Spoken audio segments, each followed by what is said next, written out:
Hey, welcome everyone. Give us a couple minutes before I still see people coming in from the waiting room. So we will start here very shortly. But welcome to our Design Safe webinar number 5 this year. So let's wait a little bit longer for a couple more people to join, and we'll be set. And thank you all for joining us this afternoon.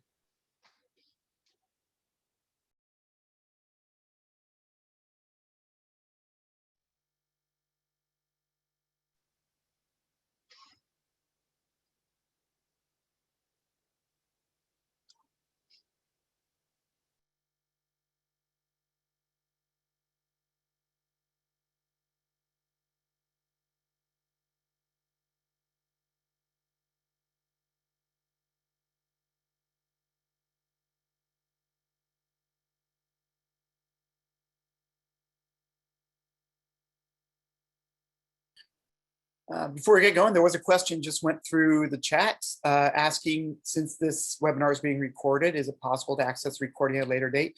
Yes, all of our webinars are actually posted to our Design Safe YouTube channel, and they are accessible through the Design Safe training menu option.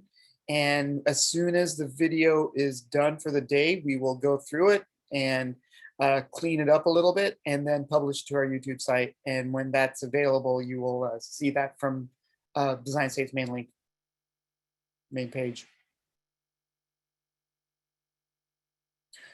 All right. Hey, everyone. Welcome to Design Safe. This is our webinar series that we do every year. We have like usually about 5 to 8 of these a year. This is actually number 5 for 2021. I hope everyone's doing well and hope you all are staying safe. If you know a little bit of some rules of how our Design Safe webinars work, if you have a question for the presenter, there is a Q&A button that is attached to your Zoom, your main Zoom dashboard. If you click the Q&A, you can ask questions to our speaker. We will then, at the end of the presentation, we will then go through those questions and we'll ask Brett those questions and he'll answer those for you. And as they're answered, we will move those from the open to the answered section. If you have any questions in between, there is a chat available as well, so you can ask some questions there as well. But we prefer you answer any questions directed about the webinar content in the Q&A section. All right, so with that, welcome. My name is Charlie Day. I'm the Director of Professional Development and Training here at the Texas Advanced Computing Center. I'm also the Design Safe Training Lead. Though right now we actually just bring you some of the cool science that's being done on Design Safe and a little bit about all the cool data that's available there as well. Today, what we would like to do before we get started, also here is a QR code. You can tag that with your phone. Just put your phone in camera mode and hold that up to the QR code. It will automatically recognize it and take you to a survey that we ask that you fill out for us. We can have a better idea what it is you're looking for in these Design Safe webinars and what you'd like to see in the future. And if you have any critiques that you'd like to give us along the way, we'd love to hear it. And so we can provide you better content in the future. So with that, let's talk about a little bit about what we're going to discuss today. So at the beginning of the year, I believe we had an award for really cool data sets that people were putting together, researchers were putting together and hosting on Design Safe, and how those data sets came to be and how those data sets are being used. So this time we have our second dataset award winner, Brett Maurer is with us. He's going to be talking about the CPT-Based liquefaction case history compiled from the earthquakes in Canterbury, New Zealand. As we all know, New Zealand has some really cool earthquake history, and it gives you some very interesting data and some very interesting data sets to analyze.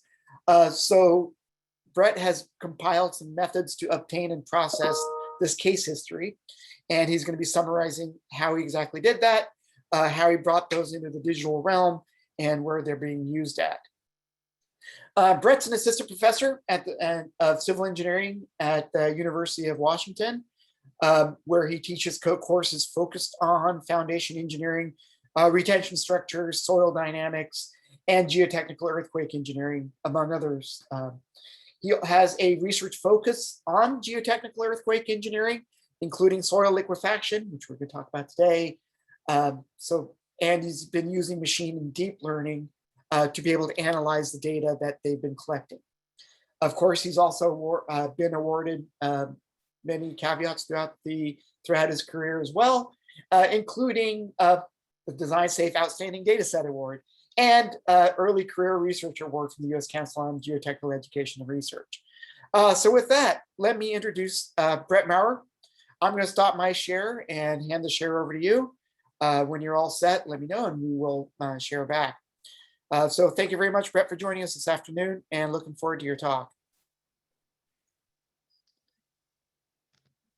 Yeah, thank you, Charlie. Just give me 1 minute here to share my screen.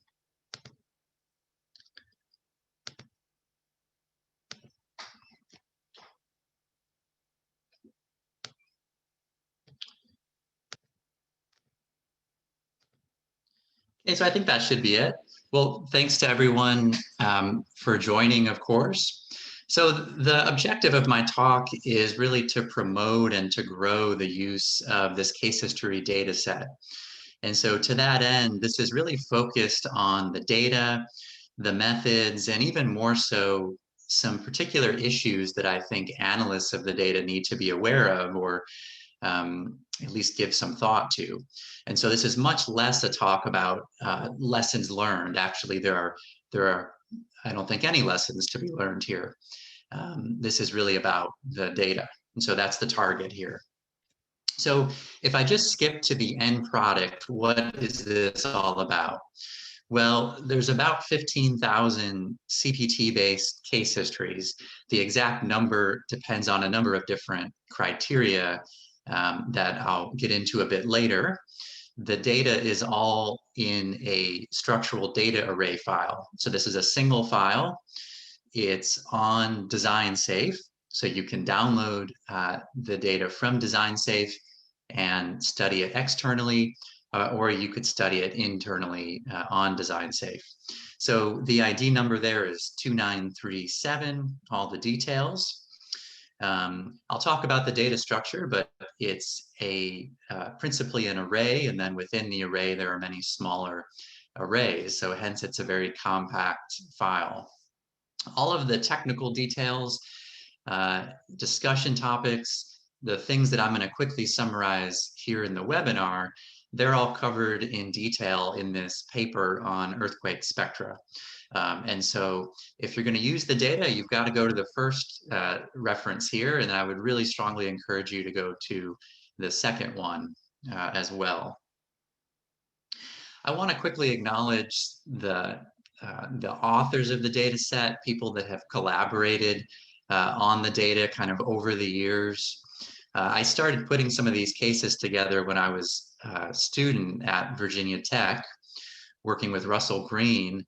And then in more recent years, Mekchin Gayan in particular, he's a student with me at the University of Washington.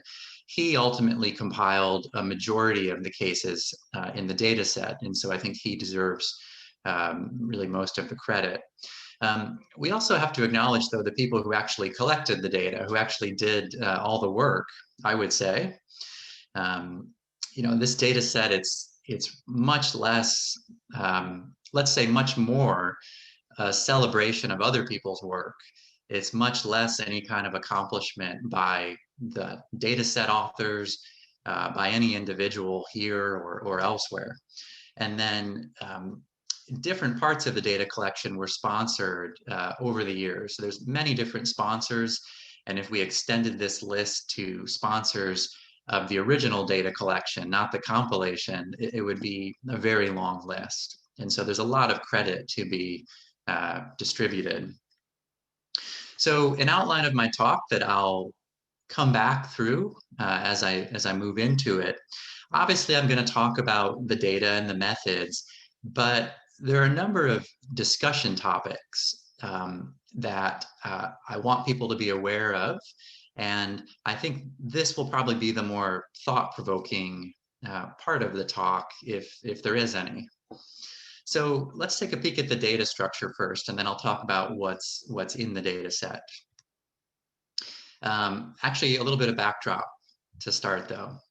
So many of you know that liquefaction was induced in Christchurch and the surrounding area in a number of different earthquakes.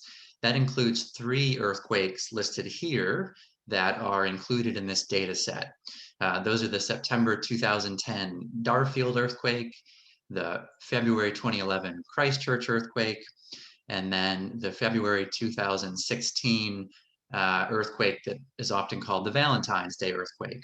And so you can see that these cover a range of magnitude from 5.7 to 7.1, and liquefaction was widespread and severe and damaging, to say the least. And I think we could talk for days just about the damage. I'll just show a couple of photos and then move on. So we're looking here at the neighborhood of Avonside. This is in 2010, the day after the Darfield earthquake, I believe. And this is what it looked like at the end of the sequence in 2017. If we move down the Avon River a little bit, different area, same story before and after. And I could surely find another dozen examples that look just like this and really speak to the extent of the devastation. So if there's any good from all of that damage, it would probably be the motivational influence of damage to spur data collection, massive data collection. All the ingredients of high quality case histories, reconnaissance, groundwater, geotechnical testing, ground motions. By some measures, I would think this is the most expensive geotechnical data set ever assembled. And yet in other ways, it's priceless because you can't go back and install 20 strong motion stations before the earthquake, if they're not there already. So using these ingredients, this data set put together some large number of case histories. And if we look at it in the context of all CPT-based case histories, regardless of what the number is exactly, it's something like 50 times more data than had been assembled from all other earthquakes combined. If I switch over to log scale here, you can see that there actually is some other data here prior to the Canterbury sequence. So I think it goes without saying that this is a pretty unique opportunity from a model development standpoint. And there are certainly a number of uses of the data that I'll speak to, but primarily the target, I think, is liquefaction prediction models, their training and their testing. So now taking a peek at the data structure. On Design Safe, we have the data in 2 different formats. The schematic on the right here, this represents both of those formats, but first there's a MATLAB data frame, if that's your native language, so that's a .mat file. And then there's also a Python-friendly data frame, so that's a CSV. And then there's a little bit of script for reading in the data in Python. So as you see in the figure here, the case histories are principally sorted by a CPT ID number. And so within each CPT, if there are multiple case histories, meaning that CPT experienced multiple earthquakes, you will find those case histories under the CPT hierarchy. There's a number of event-specific fields, magnitude, PGA, groundwater, what was observed at the site. Those are all 3x1 arrays corresponding to those 3 earthquakes that I mentioned previously. Anything that has to do with the CPT that's going to be its own array. And the length of that array is going to vary depending on how long each CPT was. I'll talk about their lengths in a minute. And then there's a number of other data fields, descriptions of the test site, the pre-drill depth, I'll talk about more, and the date of the CPT testing. Just to expand on the fields there in the data set, they're all included here in the table. I'm going to talk through what some of these things are, and so I think I'll just move on for now and not go into the details. So taking a peek at some of the methods that were used to compile the data, starting with the CPTs themselves. So all of the CPT data is coming from the Canterbury geotechnical database. Actually, it's now called the New Zealand Geotechnical Database. And so these CPTs are coming only from sites where we could reliably classify the liquefaction manifestations. We knew what happened. In the process of doing that, we rejected a number of CPTs using a geospatial autocorrelation analysis, and that was to infer whether we thought the CPT might have prematurely terminated. So the gist of what that analysis does is it looks at the termination depths spatially, and it picks out tests with termination depths that are statistically shallow outliers. So there's no way to know for sure why a test terminated at a shallow depth, but one might reasonably infer that it was a premature termination, that it hadn't yet reached the gravel layer that underlies Christchurch. And so you can see that the termination depths generally attenuate from east to west, and that corresponds to the depth of gravel. So obviously you could find liquefiable soils beyond the termination depth of a CPT, but given the analyses, given some understanding of geology, I think it's generally reasonable to assume that the CPT extent defines the extent of liquefiable soil. The other treatment here, among others, of the CPT data was to correct for thin layer effects. And so in particular, we've applied the Bollinger and de Jong CPT inversion filter, which is really quite pioneering. And we've used that with what they call the baseline parameters. So this procedure computes the so-called true data from the measured data. You see an example of that here. And in the data set, we have both true CPT data and measured CPT data. In terms of the geographic coverage of the CPTs, they are principally in the greater Christchurch area. There's also a subset to the north in and around the town of Kaiapoi along the Waimakariri River. In terms of the mapped surface geology, these CPTs, all the black points, they're predominantly in two different geologic units. Either alluvial overbank deposits, that would be the blue region, or dune and beach deposits, that's the yellow region. Now, a lot has been made of the response of stratified profiles in Canterbury. The fact that when you have stratification, these profiles, their response tends to be more difficult to predict. And a lot of people have looked at this issue and still are. And so you might wonder, well, what types of profiles are in the data set? So on the right here is a map of what I'm calling the interbeddedness index. And what this is described below. It's the number of inferred soil type changes based on the soil behavior type index, I sub C. Basically, anytime I sub C crosses a number that we infer to be the boundary of some soil type, we count it. And the interbeddedness index is the number of changes per meter. So what this map is saying is essentially that we've got a lot of case histories that seem to be in very homogeneous, uniform deposits, uniform insofar as they seem like one type of soil. And then there are a large number of profiles that appear to be highly stratified that have, for example, more than 7 soil changes in a single meter, averaged over the CPT. So the point being is I think there's a good distribution of different types of profiles that you might be interested in. The next issue I wanted to touch on is CPT tip and sleeve alignment. So if you've worked with CPT data, you probably know that the sleeve measurement lags the tip measurement. If we look at the CPTs in Christchurch, some of them appear to have been shifted, meaning physically corrected.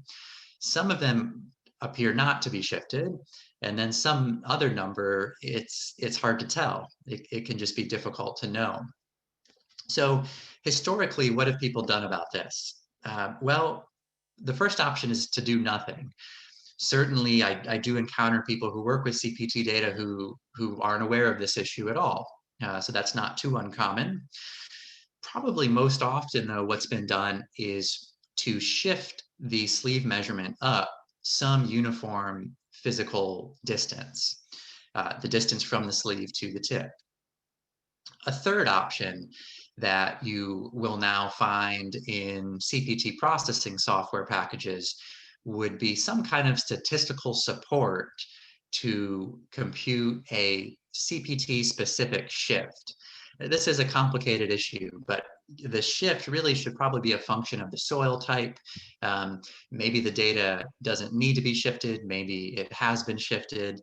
And so what we've done in this database is using a cross-correlation technique to align the tip and the sleeve measurements.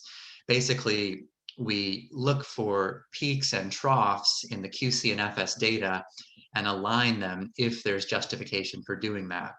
There are physical constraints, so the data is never moved in a way that, that wouldn't be justifiable. Now, does this matter? You know, that's a good question. I think if liquefaction models were perfect, this would matter. I think the current models that we have, they're probably just not efficient enough for us to tease out whether this matters. But I do think the approach we've applied is probably the right way to do it, which is not to say that it will make any difference in terms of the modeling output. Okay, another issue with the CPTs is pre-drill. 40% of them roughly were pre-drilled. And so what that means is prior to the CPT test being done, the ground was augured, usually to a depth of 1 meter, dictated by the local code, and then the CPT started. So the problem here is that in the pre-drill zone, the CPT is just recording noise, basically a bunch of zeros. So if you didn't correct for this, you might have a problem. What we've done is we have sampled the CPT data below the depth of pre-drill, and then we've infilled the pre-drill zone with that data. Okay, now the reason we're doing that is that if you want to compute in situ stresses down below the pre-drill, and you want to estimate unit weights from CPT data, all of this noise is going to cause a problem. So this is a reasonable thing to do, but you have to consider where the groundwater table is relative to the depth of pre-drill if you're looking at liquefaction. Okay, so I'm going to come back to this problem a little bit later.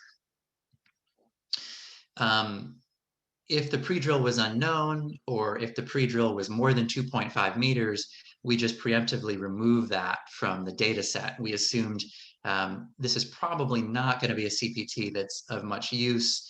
Let's just remove it from any analysis. So in terms of the manifestations, when we compiled the case histories, we emphasized free field level ground response. There are some lateral spreading sites, as I'll get into, but if the only evidence of liquefaction was evidence from ground motions, or evidence from building response, bearing capacity, settlement issues. We expressly removed that from the data set. So if there's no evidence of liquefaction, but a building settled, that's not a quote no case, it's not a yes case, it's just not included in the data set. We avoided it. So the manifestations at the surface were classified using the table here, always using multiple sources of information, primarily satellite imagery and different types of ground reconnaissance reports. So the manifestation ID ranges from 0 to 10, 0 being none, 1, 2, and 3 being a level ground type of manifestation, ground cracking, liquefaction ejecta of increasing severity. 4 and 5 correspond to lateral spreading, and 10 means we don't know. 10 means don't analyze this case. The information we had was either insufficient or inconsistent for any kind of confidence in what happened. So we don't know, don't study it. In terms of the breakdown, 60% of the case histories are none, no manifestations. 40% are numbers 1 through 5. And so this is probably somewhat the opposite of existing case history data sets, in that there are more no than yes. Just a couple representative images of what these classifications look like. So we see numbers 1, 2, and 3 here. And you can see increasingly more ejecta in each of the images. Now, lateral spreading was never classified or rarely classified with satellite imagery. You can't usually see the cracks from these images. It was almost always done by ground reconnaissance and measurements of the cracks. I've just included this photo here out of interest. In terms of the hydrologic data, if you're going to model liquefaction, you need to know where the groundwater table was. And for that, we used some event-specific groundwater models that were derived from a large monitoring network of wells, something like 1,000 wells. So these are pretty sophisticated models in terms of regional modeling of groundwater depth. And at the time of each event, we sample these models to estimate at each case history site what the groundwater table depth was. So this is a histogram looking at all the case histories of the groundwater table depth. Generally, it's less than, say, 2.5 meters, often much more shallow. As you get west of the city, we do get some pretty deep groundwaters, deep meaning 5 meters. In terms of the ground motions, peak ground acceleration, PGA, is to date the most common IM that people have used to quantify seismic demand in liquefaction models. Certainly some people will have other ideas, but I think there's still quite a bit of evidence that says it's the most efficient predictor of pore pressure generation, which is not to say it's the best predictor of consequences. Whether PGA is or isn't the best IM, maybe you disagree, but sticking with historical precedent, this is what we've compiled in the data set using an approach that was implemented by Brendan Bradley. Basically, what this approach does is it merges the strong motion station recordings with predictions by empirical GMMs. So this is a histogram of PGA across all of the case histories. And you can see there's kind of a bimodal distribution here. If I paint this with a really broad brush, this first distribution, you're seeing the signature of the 2010 and 2016 events. So PGAs tended to be in the 0.1 to 0.2 range, although the magnitudes associated with these earthquakes are pretty different.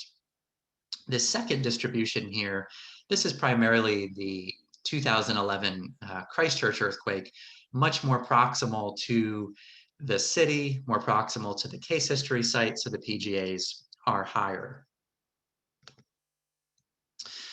One of the benefits of this approach is that the uncertainty of PGA is explicitly computed. So it's not subjectively assigned, which previous case history compilations have been resigned to do. What I mean by that is someone might say, well, the PGA was at a recording station, or purely a GMM, or from site response analysis. And on that basis, I will subjectively assign an uncertainty. With the approach used here, the uncertainty is explicitly computed from the geostatistical process. The uncertainty is log normal. We provide in the data set both the median PGA and the uncertainty of PGA. And so that defines the distribution. In terms of what the uncertainties are, if you were to use only a GMM, well, they typically have logarithmic standard deviations of 0.5. In our data set, the uncertainty ranges from practically 0 up to what a GMM would give you. And so in short, if you're really close to a recording station, the uncertainty is near 0. And if you're very far from a recording station, the uncertainty trends towards what the GMM would provide. So I want to talk about some of the issues that analysts of the data need to contend with, make a decision on, or at the very least be aware of. So I've grouped these discussion topics in 4 categories, as you see here. The first are exclusion criteria. So in the process of compiling the data, we excluded case histories for a number of reasons. I talked about those already. What are some other criteria upon which you might exclude case histories if you're going to use this data? The first pertains to that issue of pre-drill depths. So remember the problem. Some of the CPTs, 40%, they're pre-drilled, and if you're using these to study liquefaction, that's potentially a problem if the pre-drill depth exceeds the groundwater table depth. I think the reason is obvious. If you fill in the pre-drill with data that is extrapolated from a greater depth, and it's not actually measured data, you're going to introduce some additional uncertainty into your modeling. So you should probably give some consideration to excluding cases that have this problem. If we look at a histogram of the difference between the depths, any number that is negative here has the problem that I illustrate up above. So I don't know what exactly the criteria should be. This isn't a especially common problem, but it does pop up a fair amount. And so, for example, there are 420 cases in which the pre-drill exceeds the groundwater depth by more than half a meter. So maybe that would be a criteria for excluding cases if you want to remove that uncertainty. The next criteria to consider is model applicability. What I'm really talking about here is lateral spreading. It's obviously a distinct manifestation of liquefaction. It's obviously a function of some things that are not compiled in the data set.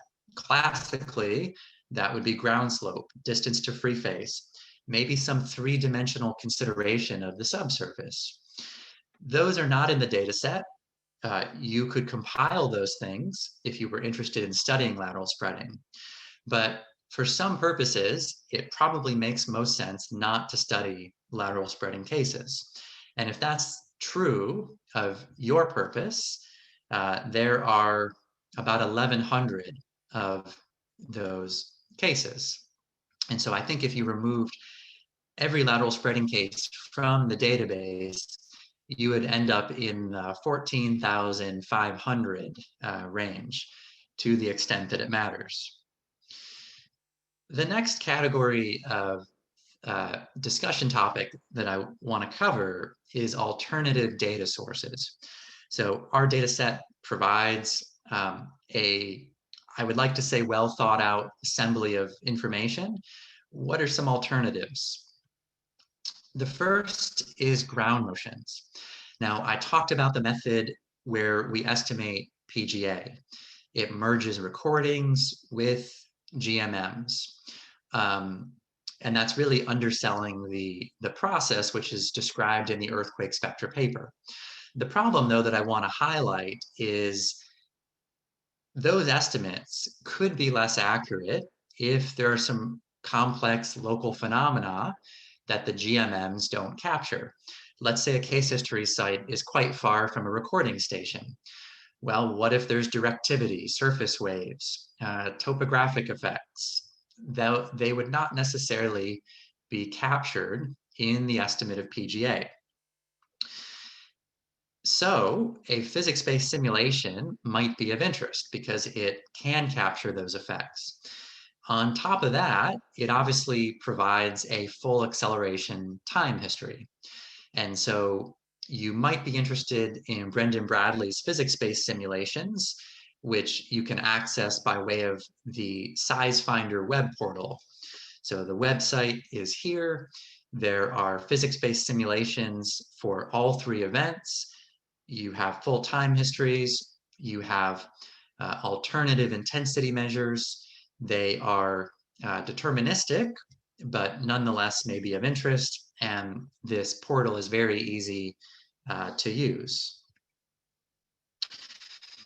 In terms of liquefaction manifestations, I talked about the process of manually classifying what happened at every site in every earthquake. It was an extremely tedious process, and I would not wish it on anyone.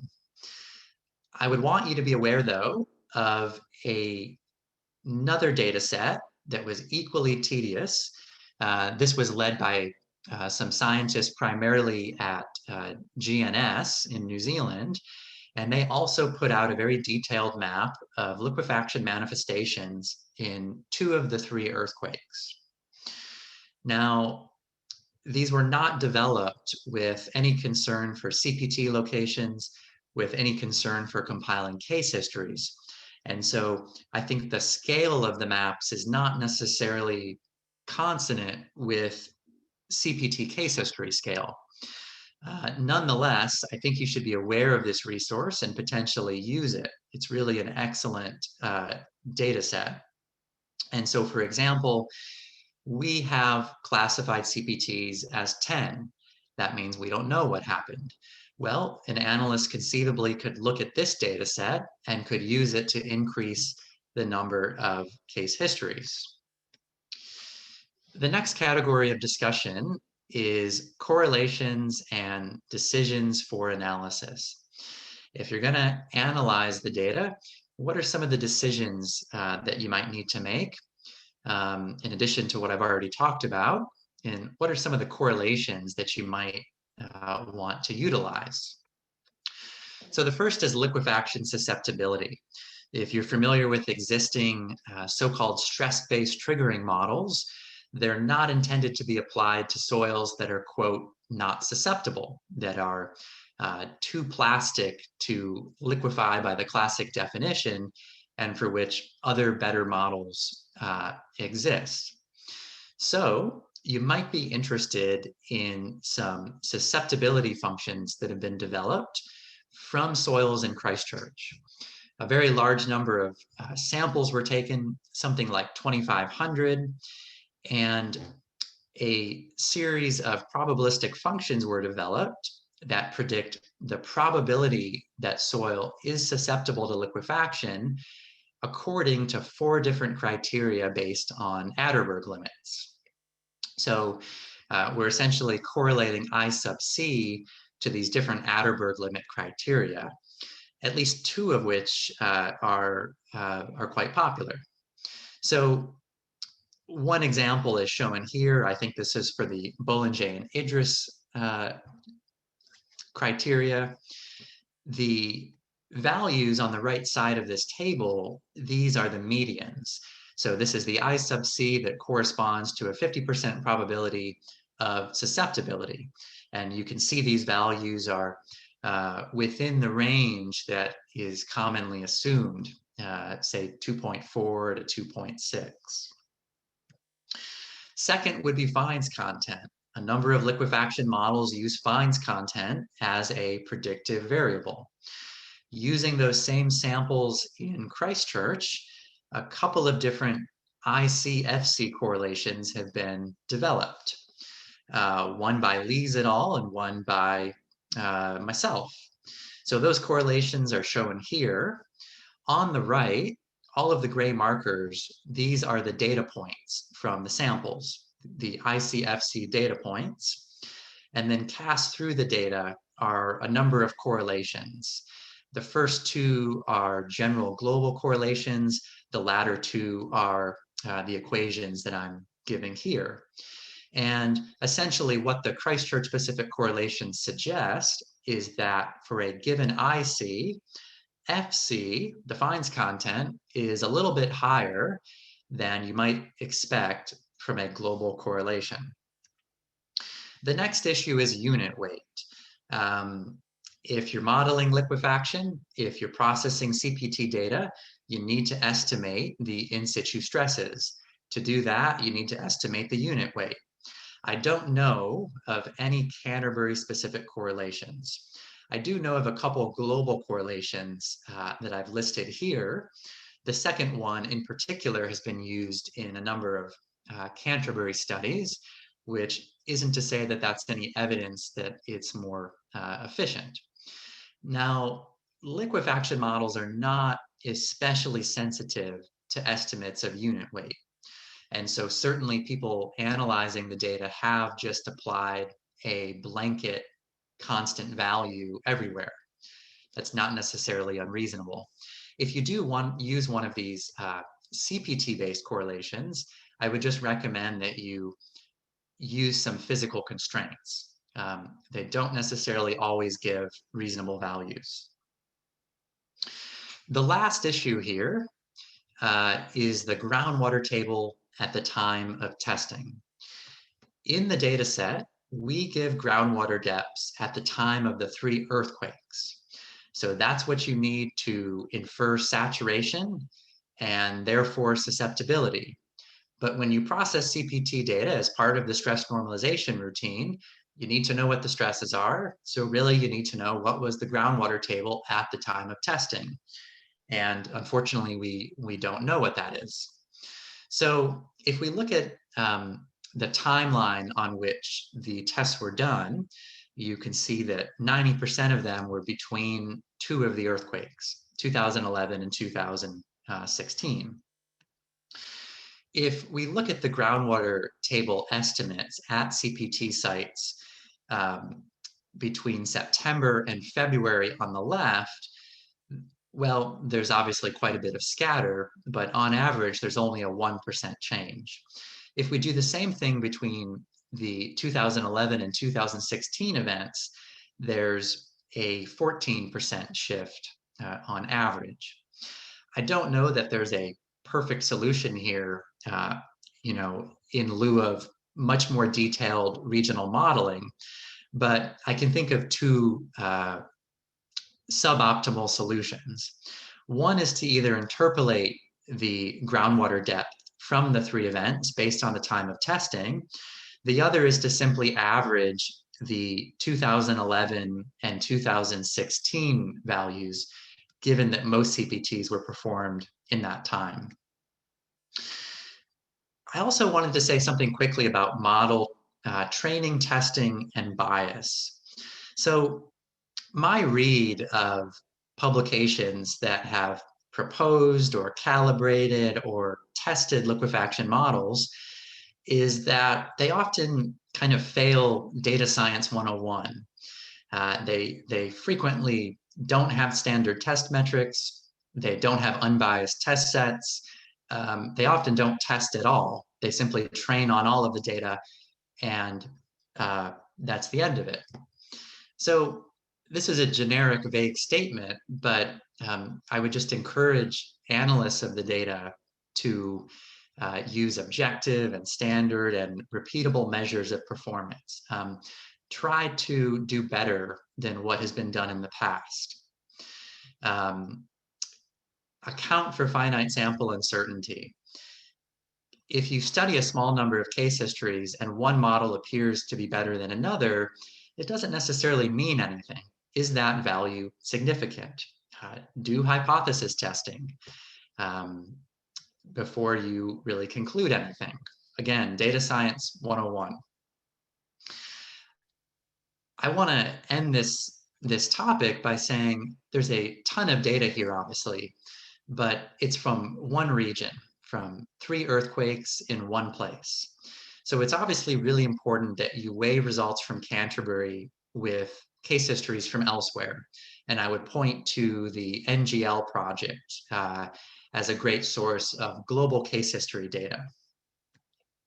So to sort of wrap up quickly here, the last category of discussion topics are a few lingering uncertainties that we don't necessarily have any solution for, but I would want to point out. Okay, the first is the issue of groundwater table depth versus saturation depth. A number of people have pointed out that the soil beneath the measured groundwater table is not necessarily saturated. Brady Cox, Liam Witherspoon, I know a number of other people have observed that from P-wave velocities. My very concise summary of the studies of this issue is that I think it could potentially be important at some sites, but in general, it doesn't seem like the saturation issue consistently explains mispredictions of liquefaction. Ultimately, the uncertainty just persists. Unless we go to every single case history site, do P-wave testing, measure saturation, extrapolate that into the past and what may have been, we just don't have an optimal solution. I would also just point out that historically, it would be pretty rare to do P-wave measurements in parallel with CPTs. And so this saturation issue, it could surely be present in older case histories compiled elsewhere in other earthquakes. They have certainly been in tidal environments that might give rise to this saturation issue. We don't know. The second is a nuanced issue with the ground motions. Now, there's some pretty clear evidence that liquefaction was observed beneath a few of the strong motion stations in the 2011 earthquake. And that would affect the PGA estimates erroneously. So here's an example. We see some pretty archetypical traits of liquefaction in a ground motion recording. And the problem is these dilation spikes. If the PGA is associated with the dilation spike, it is probably artificially inflating the PGA. And if we take the PGA from that recording station and cast it into the surrounding area to the case history sites, that's potentially a problem. So some people have suggested that you could address this by adopting the pre-liquefaction PGA. Look for dilation spikes and adopt a PGA prior to that. I don't think there's a great solution. You could do this. The problem is that the evidence of liquefaction from its onset onward, it only obscures the true PGA. So when this happens, the PGA could be less than we get from the record. Maybe it could be more. I don't think there's a perfect treatment. Okay, the very last uncertainty is the issue of CPT spacing in time. A lot of people ask this question, and so I wanted to quickly address it.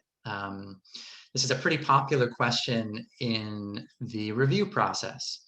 So I talked about the fact that multiple case histories were often sourced from a single CPT that experienced multiple earthquakes. So naturally, you might ask, is that acceptable? I wanted to answer it in three different ways from three different angles. The first is, does that break from precedent? And I think the answer is no. If we look at the Bollinger and Idris case history data set, for example, there's 255 global case histories. 25% of them are cases in which one CPT was used to develop multiple case histories. As many as 4 case histories from one CPT. So we're talking about sites that have experienced multiple earthquakes, multiple aftershocks. Maybe the CPT was before all of them, maybe it was in the middle, maybe it was well after. How best to handle it? I don't think we have a best practice. But what we've done here is certainly consistent with the precedent, which is not to say that it should be the precedent. Okay, the second angle here is, does CPT data change over time? Let's say you collect a CPT after an earthquake. Does it matter if you push the CPT one day after the earthquake or 10 years after the earthquake? And the answer is probably. Lab studies do suggest that the CPT resistance 1 month after an earthquake might be a few percent less than if you measured it 1 year later. Certainly from a mechanistic standpoint, it seems pretty clear that that should be taking place. Nonetheless, it would be pretty difficult to tease that out from site variability, from measurement uncertainty.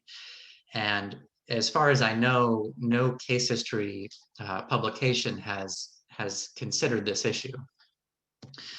The third and final angle here, to make things more complicated, is a couple of questions. Does CPT data change due to repeated shaking? If so, how and under what conditions? And then closely related, what if the CPT data doesn't change at all, but liquefaction resistance does? There are a number of really good recent studies on this topic, using shaking table experiments, centrifuge experiments, subjecting deposits to multiple loadings, doing CPTs before and after. My overall conclusion of these studies is something like, it's complicated. It's not yet well understood. I think all of these questions about CPT data in time are certainly very worthy of investigation. I don't think they've been adequately resolved for us to propose a best practice of the relative timing of testing and liquefaction when we compile case histories. I'll just end though by saying that you could potentially use this data set to study the issue. There are CPTs in close proximity to one another at multiple points in time. And so you potentially could study the effects of shaking sequences on the data in the field using this data set. So to quickly conclude, I know I'm out of time. A lot of case histories, the data is on Design Safe. All the details are in a paper on earthquake spectra. There are a number of potential uses of the data, maybe methods for quantifying subsurface spatial variability. I just mentioned temporal assessments of the CPT data, maybe evaluations of CPT inversion filters in the context of liquefaction model performance. Probably foremost and most generally, though, would be the training and testing of liquefaction prediction models, that being triggering models, manifestation models, some combination of the two. So with that, if you have any questions, I'll be happy to try to answer them. All right, great. Thank you, Brett. I think I'll clap for everybody. Nice job with your presentation. One thing I want to do real quick, I'm just going to put in the chat a link to the project and design save. So if people are interested in going to find the data, they can quickly click on that link and find it. I'll mention also some of the files are pretty big, right? I think your CSV file is over 400 megabytes, and it's also in a like an H5 format and a pickle format. And some of those formats can be read directly in tools that are available in Design Save. So if you're, I know my computer would struggle opening a 400 and some megabyte CSV file in Excel or something like that. So anyway, let's get on with the Q&A. We've gotten some great questions, so thanks for those of you who have put your questions in there. If you're wondering how to type a question, you should see at the bottom of your screen a little Q&A button. You can type questions in there, and then I'll field them and moderate this session here. So the first question from Hamed, may I ask why CPT data was preferred to be collected for liquefaction analysis and not shear wave velocity or standard penetration tests? Yeah, so in short, there are some SPT measurements in Christchurch, but the CPT, owing to, I would say, its intrinsic advantages, was the favored method of testing in Christchurch. And so that's what we've compiled. All right, great. Also from Hamed, was severity of surface manifestation evaluated based on LPI or LPI-ish or other indices? Yeah, so the severity of manifestation in this data set is based on physical observation, satellite imagery, ground reconnaissance. There certainly are a number of studies in the literature that have looked at how well existing models have performed on the data set. I won't attempt to try to summarize all of those studies, but I could certainly send you some papers if you're interested, if you follow up. All right, thanks, Brett. And then moving on, can you expand on the process of shifting the sleeve friction measurements, I guess, to align the sleeve and tip data? How did you develop your approach? How is this approach validated? And is there a reference that describes the approach? Yeah, so I wouldn't say that we developed the approach. There is precedent for doing this. For example, in the CLIC software. So CLIC is the fairly popular program for processing CPT data, and it uses the cross-correlation technique. You could use a similar cross-covariance technique. The end result is basically the same. It's looking at peaks and troughs in the QC and FS data and seeing if there's any justification to shift FS to align the data. In terms of validation, we had a subset of CPTs that we had confidence had been shifted and a subset that had not. We looked at our distribution of shifts from the algorithm, and we confirmed that it was behaving reasonably. We do have physical constraints, though. So, for example, the data will never be shifted more than one might traditionally shift it based on the physical distance between the two sensors. So it's certainly a very interesting and nuanced issue. I think in the interest of time, I'll go to the next question. Sure. Yeah, the next one is about the Boulanger and de Jong inverse filtering approach to identify layers. And Gerald is wondering how that algorithm affected your results. Yeah, that's a great question. So as I mentioned, we have provided the data with and without the inversion procedure. In terms of how it affects the results, it would be difficult to generalize. Certainly, there are cases in which the inversion procedure increases the inferred hazard. There are certainly cases where it does the opposite. I do have a recent paper that looks at this in a lot of detail.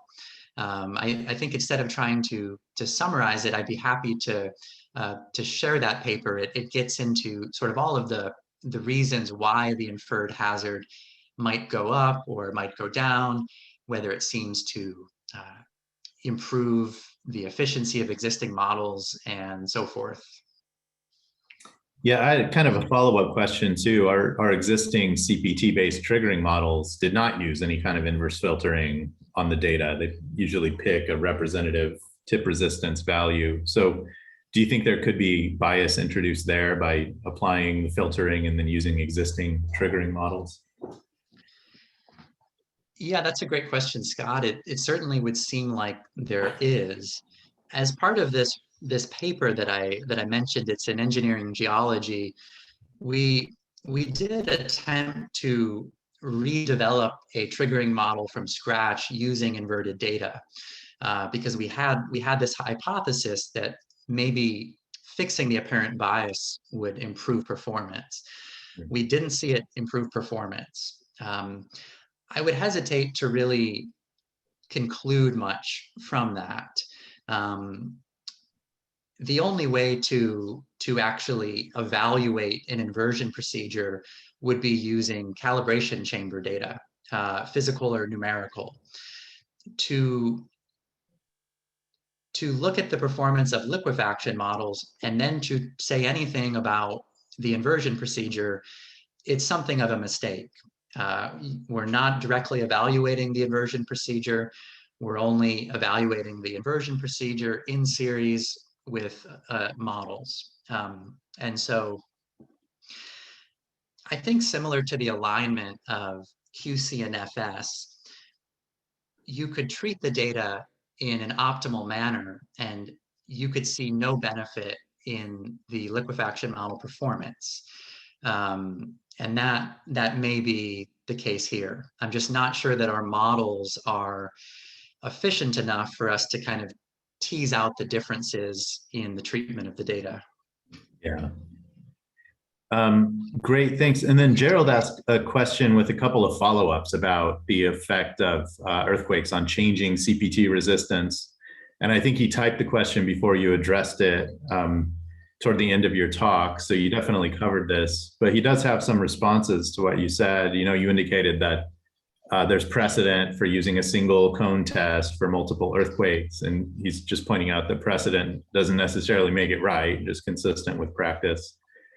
And I'm curious to know here, he says that CPT data before and after an earthquake may change much more than, I think you were saying an average change might be 3.5%, or I don't remember the exact number, but I'm just curious about your comment on that. Have you seen cases where before and after have changed by quite a bit more than that kind of average number? Yeah, those are all great questions. Yeah, precedent does not make anything right. That's the truth. With respect to how much it changes, I was referring specifically not to changes from shaking, but from time alone. So if you let a site be and you perform CPTs in time, the percent change I mentioned, that's what the lab data suggests. In terms of shaking sequences, yes, they can certainly change the data significantly. And there are a number of very good recent papers on that topic. I think what the answer comes down to, though, is how should this be handled? Do we really understand what's going on well enough to dictate the relative timing of testing and liquefaction event to suggest, when we should be or shouldn't be compiling case histories? Certainly, if analysts of the data have an opinion on that, they could choose not to study certain case histories. That would be an option. We are just simply not putting forth any opinion about what should or shouldn't be done, and not that it makes it right, but historically that's what's been done as well. Okay, so there's only two more questions that I'll ask before we wrap. And these are pertaining to the data set itself. So in the observation part of the data set, are there actual measurements for individual ground cracks, or just like an indication that lateral spreading happened at this particular cone location? The data set does not contain measurements other than the fact that lateral spreading is classified on the basis of the crack width. So it would give some indication of the severity of spreading, but if you wanted to study lateral spreading, the crack measurements are available in the New Zealand Geotechnical Database. So you could go to the case history coordinates and see what data is there. And I think that would probably be more appropriate given the three-dimensional nature of lateral spreading. Great, thanks, Brett. And then did you encounter cases where there was CPT refusal potentially above non-liquefying or other layers below that might have liquefied, like maybe if you hit some coarse gravel or cobbles or something like that? Yeah, so I talked about the geospatial autocorrelation analysis. That was trying to get at this issue. If it appeared that a CPT terminated prematurely based on spatial trends, we removed that case from the database. So while there's no way to be 100% sure, I think what we've done is a reasonable treatment of that question. And I think in Christchurch, that Rickerton gravel layer is below the liquefiable zones for the most part, right? So maybe there are not many cases in Christchurch where you might reach refusal above a liquefiable zone. Yeah, I think that's exactly right. And you know, at this point in time, the subsurface is fairly well understood in Christchurch, and so the depth of that gravel layer is fairly predictable. All right. Thank you, Brett. And thanks everybody for your questions. And I will turn it over to Charlie, who will share a survey link with you and wrap things up for us. Are you there, Charlie? Yep, I am. Hey, thank you very much, Brett. That was actually a really great talk. I really appreciate it. Actually, the discussion topics you brought up were great things to keep in mind. And thanks again. And thank you everyone for the questions. They were fantastic as well. This was actually a really great talk. Appreciate it. All right, so this question was asked before we got started regarding the training archive. There is a link to the training archive where as soon as this video is curated, it will be linked off of Design Safe site there.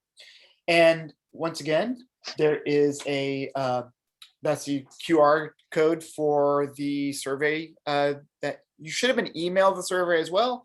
If not, go ahead and follow the QR code and take the survey for us so we can get some metrics coming back. We really, really appreciate that. Thank you.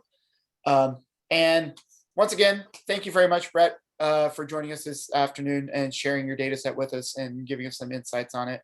And of course, thank you to Ellen, Tim, thank you, Scott, of course, Dan Stanzione, and Natalie for always hosting us.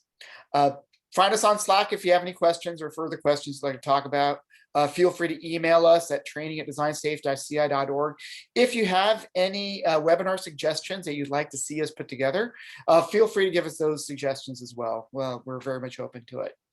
And once again, thank you again for joining us this afternoon, and we'll see you all next time. Brett, there was one question that came across the chat that somebody was interested in the paper that you made a reference to. I'm not sure if you have a link to that or not. But if you want to post that in the chat while we're still here, or if you want to post that into Slack, that'd be great. Yeah, I would certainly be happy to share the paper. I think if you could just send me an email and I will provide it. Fantastic. Thanks again. All right. If there are no further questions, thanks again for joining us this afternoon, and we'll see you all next time. Everyone stay safe. Thank you.